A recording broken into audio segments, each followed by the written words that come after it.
में पहाड़ों की तलहटी में बसा हुआ एक लड़का रहता था जिसका नाम आर्यन था। आर्यन मेहनती और दयालु था, लेकिन उसका परिवार बहुत गरीब था।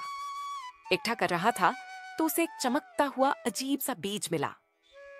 बीज से हल्की हल्की बीज को उत्सुकता से उठाया और घर ले आया। उसकी दादी, जो गांव की सबसे बुद्धिमान महिला मानी जाती थी, ने बीज को देखा और मुस्कुराई। उन्होंने कहा, बेटा, यह कोई साधारण बीज नहीं है। इसे संतुष्टि का बीज कहा जाता है। इसे वहीं बोना जहां तुम्हारा मन सच्चा सुख महसूस करे, और यह तुम्हें वह देगा जिसकी तुमने सबसे ज्यादा सुनी, लेकिन वह समझ नहीं पाया कि सच्चा सुख कहां मिलेगा। उसने सोचा कि शायद धन ही सच्चा सुख है। उसने बीज को अपने छोटे से खेत में बोया और दिन रात उसकी देखभाल की, ये सोचकर कि यह उसे सोने के सिक्के या कीमती रत्न देगा। लेकिन कई हफ्तों तक कुछ नहीं हुआ।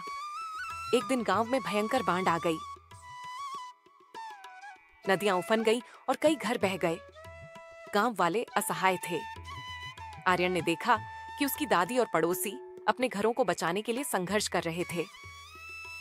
बिना कुछ सोचे आर्यन ने अपने खेत में लगी कुछ सब्जियां निकाली और उन्हें उन लोगों को देना शुरू कर दिया जिनके पास खाने को कुछ नहीं था। उसने दूसरों की मदद करने में घंटों बिताए।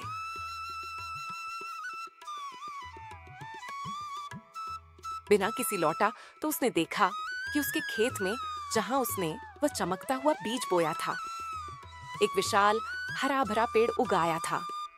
पेड़ पर कोई फल नहीं थे, लेकिन उसकी पत्तियां इतनी हरी और चमकीली थीं कि उन्हें देखकर ही मन को शांति मिलती थी। पेड़ से एक हल्की मधुर सुगंध आ रही थी जिसने पूरे गांव को भर कि जब वह दूसरों की मदद कर रहा था तब उसके मन को सबसे ज्यादा खुशी और संतुष्टि मिली थी।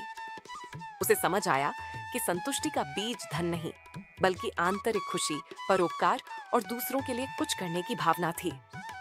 उसी दिन से आर्यन ने दूसरों की मदद करना अपना जीवन लक्ष्य बना लिया। पेड़ पूरे गांव को ताजी हवा और सुकून देता रहा, और आर्यन ने पाया कि सच्चा धन सोने चांदी में नहीं, बल्कि दूसरों के चेहरों पर लाई गई मुस्कान और मन की शांति में होता है। संगीत।